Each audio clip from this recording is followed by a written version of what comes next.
Sabi naman ni dating presidential spokesperson Harry Roque, hindi International Criminal Court ang naglabas ng warrant of arrest laban kay dating Pangulong Rodrigo Duterte. Ang report na umabot sa akin ay ang warrant of arrest daw ay dahil sa incitement of sedition at hindi po ito warrant of arrest galing sa ICC. But pag meron na talagang warrant of arrest, inaanunsyo naman po yan ng ICC at linalagay naman po yan sa kanilang webpage. Ang sinabi niyang arrest warrant para sa inciting to sedition ay kaugnay sa inihaing reklamo ng PNP Criminal Investigation and Detection Group o CIDG laban sa dating Pangulo nito pong February 17.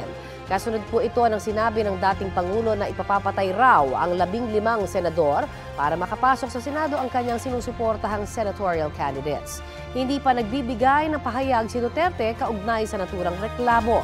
Pero nauna na niyang sinabi na handa siyang harapin ang mga isasampa laban sa kanya. Inaalam naman ni DOJ Prosecutor General Richard Padulyon kung tama ang impormasyong nakuha ni Roque. Sa pahayag naman ngayong umaga ng Office of the Prosecutor ng International Criminal Court, hindi raw sila nagkokomento sa ongoing o nagpapatuloy na investigasyon.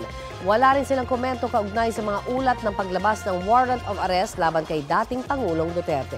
Crucial o mahalagang bahagi raw ng kanilang trabaho ang confidentiality para maprotektahan ang integridad ng investigasyon at matiyak ang kaligtasan ng mga biktima, testigo at iba pang kinakausap nila tungkol sa mga reklamo.